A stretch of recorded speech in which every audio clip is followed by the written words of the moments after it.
Hello everyone, welcome to my channel. Channel तो अभी मैं नहीं कहूँगी क्योंकि एज सच मैंने कुछ अपलोड नहीं किया है। बहुत ज़्यादा मैंने सोचा था कि मैं हमेशा से एक यूट्यूब चैनल शुरू करूँ, लेकिन कभी टाइम कंस्ट्रेंट था या कभी कुछ और था। थोड़ा मुझे कॉन्फिडेंस की भी कमी लगती थी कि क्या ये सक्सेसफुल हो पाएगा या नहीं। बट आज बहुत करेज गैदर करने के बाद मैं अपनी फ़र्स्ट वीडियो जो है वो शूट कर रही हूँ। रिसोर्सेज अभी उतने नहीं हैं, बट मैं ये कोशिश करूँगी कि मैं जो समझाऊँगी आपको समझ आएगा।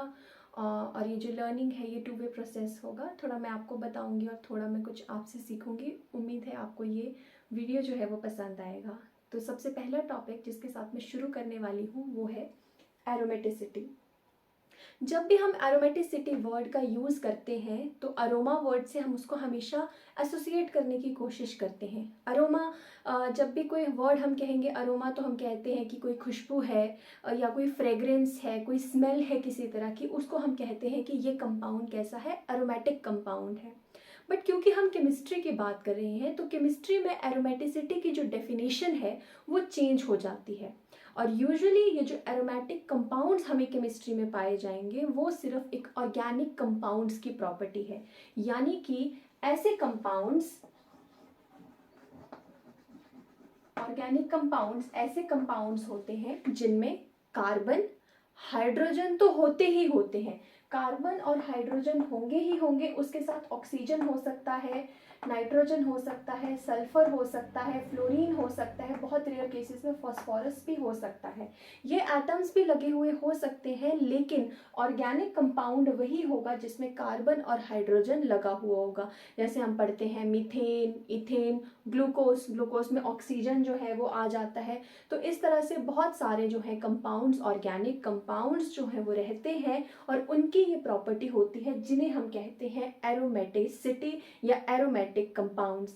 अब मैंने आपके सामने 3 रिंग्स जो है वो बना रखी हैं। एक बेंजीन की रिंग आपको दिख रही होगी, 6 मेंबर्ड रिंग है ये। 1 2 3 4 5 6 मेंबर्ड रिंग है ये, 3 मेंबर्ड रिंग है और ये एक 5 मेंबर्ड रिंग है। इसके ऊपर नेगेटिव चार्ज लगा हुआ है प्रोपीन के, साइक्लोप्रोपीन के ऊपर मैंने यहाँ पे क्रॉस लगाया हुआ है। इस बेंजीन रिंग के नीचे मैंने लिखा है एरोमेटिक और इस रिंग के नीचे जो कि साइक्लोपेंटीन है हमारे पास, इसके नीचे भी मैंने लिखा हुआ है कि एरोमेटिक। अब मैं किस बेसिस पे कह रही हूँ कि ये जो बेंजीन रिंग है वो एरोमेटिक है, या ये जो कंपाउंड, मान लो हम इसको ए लिख देते हैं, इसको बी लिख देते हैं, इसको सी लिख देते हैं, कि बी एरोमेटिक नहीं है लेकिन ए और सी जो है वो एरोमेटिक है। तो कुछ कैरेक्टरिस्टिक्स ऐसी होती हैं जो डिफाइन करती हैं कि क्या एक कंपाउंड एरोमेटिक होगा या वो एरोमेटिक नहीं होगा। तो उन्हीं कैरेक्टरिस्टिक्स के बारे में आज हम डिस्कस करेंगे कि कब हम कहेंगे कि कोई कंपाउंड एरोमेटिक है और कब हम कहेंगे कि कोई कंपाउंड एरोमेटिक नहीं है। वैसे ये फर्स्ट वीडियो है तो हम इसमें सिर्फ यही डिस्कस करेंगे कि कब हम कहेंगे कि कोई भी कंपाउंड जो है वो एरोमेटिक है। तो अब हम पढ़ेंगे कैरेक्टरिस्टिक्स या प्रॉपर्टीज ऑफ ऑर्गेनिक कंपाउंड्स। अभी मेरे पास बोर्ड ऐसा नहीं है कि मैं इसको ढंग से पढ़ा पाऊँ, बट मैं कोशिश करूँगी कि आपको वीडियो पसंद आएगा।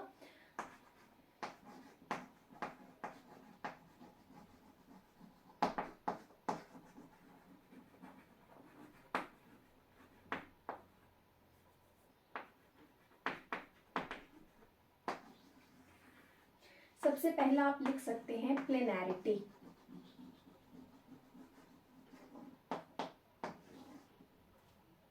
प्लेनैरिटी का मतलब है कि जितने भी हमारे एटम्स जो हैं उस कंपाउंड में लगे होंगे वो सारे एक प्लेन में होने चाहिए। प्लेन का मतलब है कि अगर मैं उसको ऐसे प्लेन पास करूं, ऐसे कट करूं, हम ऐसा समझ सकते हैं, ऐसे कट करूं, ऐसे करूं या ऐसे करूं, तो या तो वो सारे एटम्स कट हो जाने चाहिए या फिर वो एक दूसरे को रिफ्लेक्ट करें। इसको हम हाइब्रिडाइजेशन के साथ समझ सकते हैं। जैसे हम ले लेते हैं sp3 हाइब्रिडाइजेशन। सबसे पहले एग्जाम्पल हम इसका ले लेते हैं मीथेन। कुछ इस तरह से होता है, कार्बन, हाइड्रोजन, एक हाइड्रोजन टुवर्ड्स द ऑब्जर्वर होता है, एक प्लेन में होता है और एक अवे फ्रॉम द ऑब्जर्वर होता है। इस तरह से होता है, मैं आपको दिखाती हूँ। ये देखिए, तो ये sp3 हाइब्रिडाइज्ड हमारे पास एक कार्बन कंपाउंड है। बीच में कार्बन लगा हुआ है, जो ब्लैक बॉल है, और जो ग्रीन वाली बॉल्स हैं वो कैसी हैं, वो हाइड्रोजन की बॉल्स हैं, CH4। तो अब ये देखिए कि हम इस तरह से समझते हैं, ये देखो कार्बन लगा हुआ है, एक हाइड्रोजन लगा है, दूसरा हाइड्रोजन लगा है, एक जो हाइड्रोजन है वो आपकी तरफ आ रहा है, टुवर्ड्स द ऑब्जर्वर है, आपकी तरफ है, जो आप ऑब्जर्व कर रहे हैं, टुवर्ड्स द ऑब्जर्वर, और एक अवे फ्रॉम द ऑब्जर्वर है। अगर आप ऑब्जर्वर हैं तो एक अवे जा रहा है, पीछे की तरफ आ रहा है, मेरे लिए ये टुवर्ड्स द ऑब्जर्वर और मेरे लिए अवे द ऑब्जर्वर ये है, और ये दोनों जो है वो प्लेन में है, स्ट्रेट लाइंस के साथ मैंने शो किए हुए हैं, आप इनको ऐसे भी शो कर सकते हैं या ऐसे भी शो कर सकते हैं, जैसे भी शो करें, ठीक है। तो अब मैंने प्लेन पास करना है, ठीक है। अब मैं कह रही हूँ कि एक जो है वो टुवर्ड्स द ऑब्जर्वर है, एक अवे फ्रॉम द ऑब्जर्वर है। अब देखो कि मान लो मैं एक प्लेन को ऐसे कट करती हूँ, ऐसे पास करती हूँ प्लेन को, ठीक है। अब जब मैं प्लेन को ऐसे पास करूंगी तो ये बॉल तो कट हो जाएगी, ये बॉल भी कट हो जाएगी कार्बन वाली, ये भी कट हो जाएगी, लेकिन ये दोनों जो है वो कट नहीं होंगी, यानी कि ये एक तरफ है और ये दूसरी तरफ है। अब आप बोलेंगे कि रिफ्लेक्ट तो कर रही है, या तो सारी रिफ्लेक्ट करनी चाहिए या फिर सारी कटनी चाहिए, लेकिन यहाँ पे ये तो कट हो रही है, लेकिन ये जो है टुवर्ड्स द ऑब्जर्वर है और टुवर्ड ये अवे फ्रॉम द ऑब्जर्वर है, ठीक है। तो ये sp3 है। तो sp3 में क्योंकि प्लेनैरिटी नहीं होती है, प्लेन ऑफ सिमेट्री एग्जिस्ट नहीं करता है, इसलिए हम बोलेंगे कि ऐसे जो भी कंपाउंड्स जिनमें sp3 हाइब्रिडाइजेशन होगा वो एरोमेटिक नहीं होंगे, यानी कि जिनमें sp3 हाइब्रिडाइजेशन होगी वो एरोमेटिक नहीं होंगे। नेक्स्ट आती है हमारे पास sp2 हाइब्रिडाइजेशन और sp हाइब्रिडाइजेशन, यही दो होती हैं।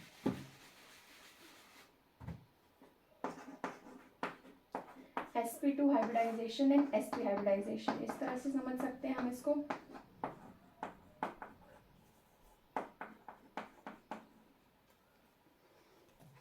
ये देखिए, ये कुछ बॉल्स मेरे पास कम थी तो बन नहीं पाई, ये एक्चुअली सॉरी, ये इस तरह से है, हम इस तरह से समझ सकते हैं कि ये इस तरह से है। देखो hydrogen hydrogen carbon hydrogen hydrogen, carbon की ये दो बॉल्स है, ब्लैक वाली बॉल्स कौन सी है, कार्बन की बॉल्स है, और ऑरेंज वाली बॉल्स कौन सी है, हमारे पास 4 हाइड्रोजन लगे हुए हैं, 2 हाइड्रोजन ये वाले, 2 हाइड्रोजन ये वाले, और ये डबल बॉन्ड है, कार्बन कार्बन के बीच का डबल बॉन्ड है। अब देखो अगर मैं प्लेन को इस तरह से पास करती हूँ, ऐसे पास करती हूँ, तो ये सारी ही बॉल्स जो हैं वो आपस में कट हो जाएंगी, ठीक है। ऐसे पास करूं या मैं ऐसे पास करूं, क्योंकि ये सारी एक ही प्लेन में है तो इनमें प्लेन ऑफ सिमेट्री जो होगा वो प्रेजेंट होगा।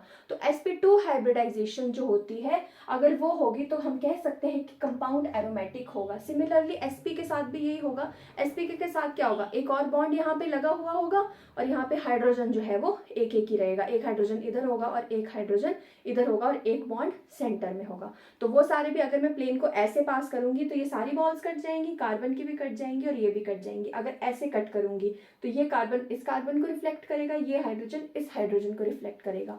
तो क्योंकि प्लेन ऑफ सिमेट्री है इसलिए हम कहेंगे कि ये भी एरोमेटिक होगा। ये थी फर्स्ट प्रॉपर्टी, प्लेनैरिटी। तो sp2 और sp हाइब्रिडाइज्ड कार्बन जब हमारे पास प्रेजेंट होंगे तो हम कहेंगे कि वो कंपाउंड एरोमेटिक होगा। लेकिन हर sp2 और sp हाइब्रिडाइज्ड कार्बन एरोमेटिक हो ऐसा तो पॉसिबल नहीं है। तो इसके लिए हम दूसरी कंडीशन पे आएंगे कि जो कंपाउंड्स हैं हमारे पास वो हमेशा ही साइक्लिक होने चाहिए। Compounds should be cyclic. Second आप लिख सकते हैं cyclic compounds only।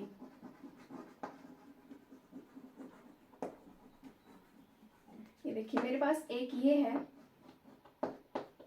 और एक ये है,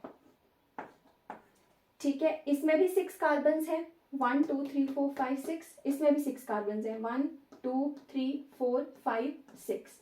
यहाँ भी 3 डबल बॉन्ड्स हैं, 1 2 3, यहाँ भी 3 डबल बॉन्ड्स हैं, 1 2 3। ऑल्टरनेटिव पोजीशन पे यानी कि एक पोजीशन छोड़ के डबल बॉन्ड्स हैं। ये देखो यहाँ डबल बॉन्ड, यहाँ नहीं है, यहाँ है, यहाँ नहीं है। सिमिलरली यहाँ भी है। लेकिन ऐसे कंपाउंड्स जो साइक्लिक होंगे यानी कि क्लोज्ड रिंग में होंगे, सिर्फ वही एरोमेटिक कंपाउंड्स हो सकते हैं। तो ये एरोमेटिक होगा और ये एरोमेटिक नहीं होगा। तो कंपाउंड कैसा होना चाहिए, साइक्लिक होना चाहिए। वो साइकिल 3 मेंबर्ड हो सकती है या फिर 5 मेंबर्ड हो सकती है, 6 मेंबर्ड हो सकती है, किसी भी तरह की जो है वो हो सकती है। ऑलराइट, इसमें मैंने बॉन्ड क्यों बनाया, क्योंकि अगर मैं नहीं बनाती तो ये कार्बन sp3 हाइब्रिडाइज हो जाते हैं और फिर हम नहीं कह सकते हैं कि वो एरोमेटिक होंगे या नहीं। तो सबसे पहले हमने प्लेनैरिटी पढ़ी, फिर हमने पढ़ा कि कंपाउंड्स कैसे हैं, साइक्लिक होने चाहिए। तीसरा आता है कि compounds should be in conjugation with each other, या फिर वो डीलोकलाइज्ड होने चाहिए। मैं इसको मिटा देती हूँ।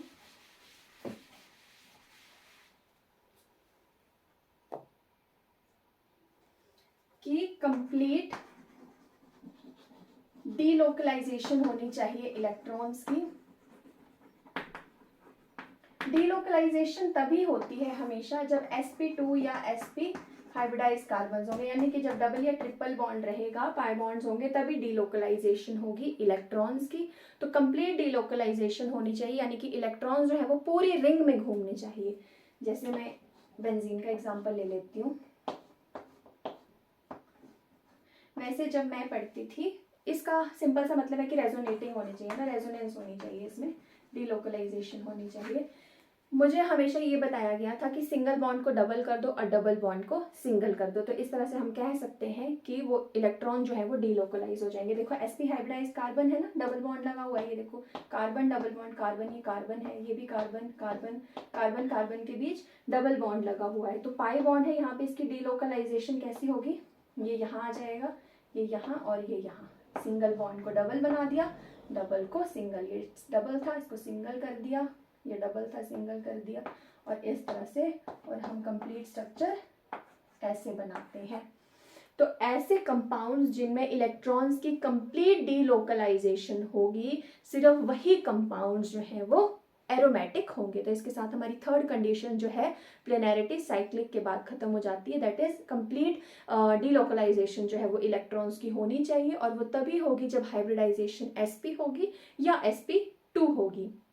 अब आती है बहुत ही इंपॉर्टेंट कंडीशन जो हमने हमेशा पढ़ भी रखी है, बहुत शुरू से। जब भी हम एरोमेटिसिटी की बात करेंगे तो ऐसा हो ही नहीं सकता कि हकल्स रूल का नाम जो है वो नहीं आए।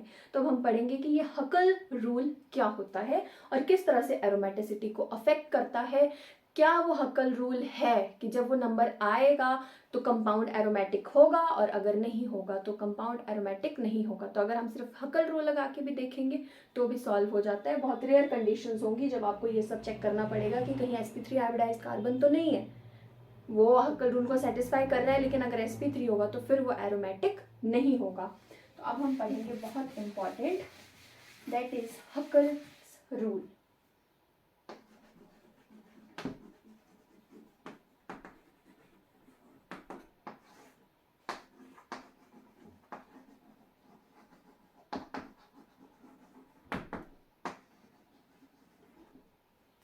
मेरा बोर्ड अभी थोड़ा हिलता है, मूवेबल है ये एक जगह से दूसरी जगह, बट आई होप मैं इसको जल्दी से फिक्स कर पाऊँ एक जगह पे, क्योंकि ऑर्गेनिक केमिस्ट्री की जब भी हम बात कर रहे हैं तो बैलेंस की तो बात आती है कि स्टेबिलिटी जो है वो किसी भी कंपाउंड में होनी चाहिए। स्टेबिलिटी होगी तभी जो है वो ऑर्गेनिक कंपाउंड जो है वो एग्जिस्ट करेगा, और नहीं तो वो तब तक हिलता डुलता रहेगा जब तक कि वो स्टेबल नहीं हो जाता है ना। तो अब हम पढ़ेंगे हकल्स रूल के बारे में। हकल रूल है 4n प्लस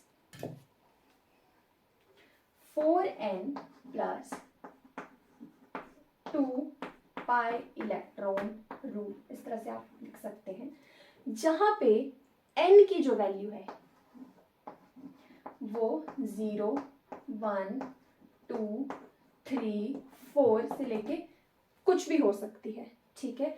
अब हम n की वैल्यूज पुट करके देखेंगे पहले। अब हम सबसे पहले n की वैल्यू 0 पुट कर दो, तो 4 इंटू 0, चलो 4 इंटू 0 प्लस 2 पाई, तो 2 पाई इलेक्ट्रॉन। फिर n की वैल्यू जो है हम 1 पुट करेंगे तो 6 पाई इलेक्ट्रॉन, n की वैल्यू 2 पुट करेंगे तो 10 पाई इलेक्ट्रॉन। देन n की वैल्यू अगर 3 पुट करेंगे तो 14 पाई इलेक्ट्रॉन। इस तरह से 2 pi electron, 6 pi electron, 10 pi electron, 14 pi electron. अब ये है क्या है ये चीज, 2 पाई इलेक्ट्रॉन, 6 पाई इलेक्ट्रॉन, 10 पाई, 14 पाई इलेक्ट्रॉन्स। छोटा करके लिख देती हूँ। ठीक है, तो n की वैल्यू जब हमने 0 पुट की थी तो 2 पाई इलेक्ट्रॉन्स थे, फिर n की वैल्यू हमने 1 पुट की तो क्या थे, 6 पाई इलेक्ट्रॉन्स थे, n की वैल्यू जब पुट की तो 10 पाई इलेक्ट्रॉन्स थे, n की वैल्यू 0 1 2 एक 3 भी पुट कर लेते हैं, 14 पाई इलेक्ट्रॉन। अब ध्यान से देखना कि किस तरह से हम इसको आसान कर सकते हैं। अब अगर मैं बेंजीन का एग्जांपल लूं तो इसमें कितने पाई इलेक्ट्रॉन्स हैं, ये देखो 1 2 3 4 5 6, इसलिए ये एरोमेटिक है क्योंकि ये हक्कल रूल को फॉलो करता है। 6 पाई इलेक्ट्रॉन्स इसमें हैं। आसान तरीका क्या है इसका कि देखो जब भी कोई बॉन्ड बनता है ना, इस तरह से कोई बॉन्ड बनता है तो बॉन्ड फॉर्मेशन हमेशा ही 2 इलेक्ट्रॉन से होती है ना। हमने टाइप्स ऑफ बॉन्ड फॉर्मेशन तो पढ़ी है कि कंप्लीट ट्रांसफरेंस हो सकती है, वो शेयर कर सकते हैं या फिर एक शेयर करेगा एक ट्रांसफर करेगा, इस तरह से डिफरेंट बॉन्ड्स हमने पढ़े थे। तो एक बॉन्ड जब बनता है तो उसमें हमेशा 2 इलेक्ट्रॉन्स होते हैं। अब ये 2 इलेक्ट्रॉन्स हैं तो वही हम लिख रहे हैं, 2 पाई इलेक्ट्रॉन्स, 6 पाई, 10 पाई, 14 पाई। तो अब 2 पाई इलेक्ट्रॉन्स हैं, ये देखो 2 पाई है, 1 एंड 2, तो कौन कितने बॉन्ड है, नंबर ऑफ बॉन्ड्स कितने हैं, 1 पाई बॉन्ड। जब 6 है तो कितने हैं, 3 pi bonds, 3 pi bonds, then 5 pi bonds and then 7 pi bonds. Half कर दो इनको। तो हम डायरेक्टली ही नंबर ऑफ बॉन्ड्स जो हैं वो काउंट कर सकते हैं कंपाउंड में कि कितने बॉन्ड्स है, 1 है, 3 है, 5 है, 7 है, या कितने हैं। देखो बेंजीन में कितने बॉन्ड्स है, 1 2 3 पाई बॉन्ड्स है, वो हक्कल रूल को फॉलो करता है। सिमिलरली अगर मैंने ऐसे बनाया, मान लो पॉजिटिव चार्ज है तो 1 पाई इलेक्ट्रॉन है, सॉरी 2 पाई इलेक्ट्रॉन्स है, 1 पाई बॉन्ड है, यानी कि ये भी एरोमेटिक होगा। अब कई बार क्या होता है कि कुछ कंपाउंड्स में माइनस का चार्ज होगा लगा हुआ, जैसे मैंने जब एग्जांपल्स पढ़े थे तब भी लगाया था, जब मैंने लिखे थे।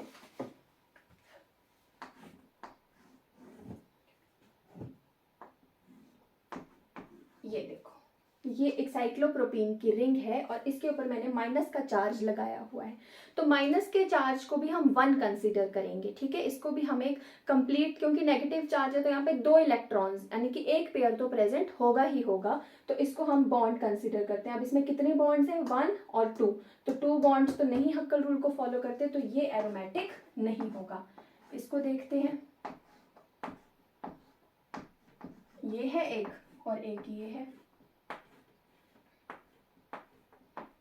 कौन सा एरोमेटिक होगा, कौन सा एरोमेटिक नहीं होगा, डायरेक्टली हमने क्या करना है, नेगेटिव चार्ज को भी एज अ बॉन्ड कंसीडर करना है। माइनस का चार्ज है ना, तो यहाँ पे 2 इलेक्ट्रॉन्स ऐसे बनेंगे, इसलिए माइनस लगाया हुआ है मैंने, है ना, हम इसलिए लगाते हैं। तो 1 2 3 ये एरोमेटिक होगा, और यहाँ पे प्लस का चार्ज है, 1 2 ही है, तो 2 तो हक्कल रूल में नहीं होता, इसलिए ये एरोमेटिक नहीं है।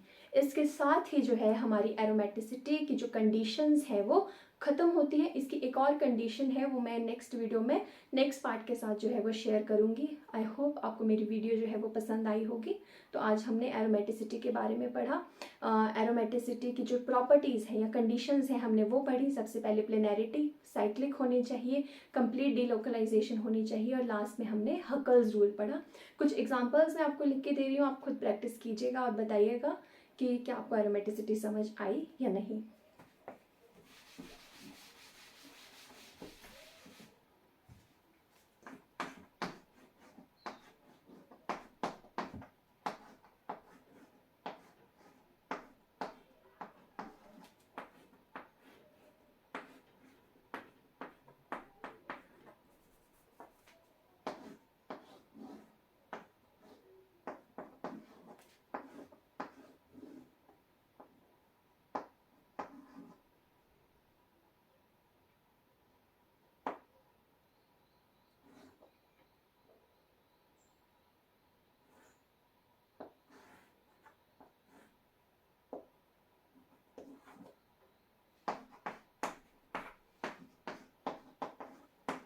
ये 6 एग्जाम्पल्स आपके सामने, आप इनको सॉल्व करके बताइएगा कि आपके आंसर सही आए या नहीं।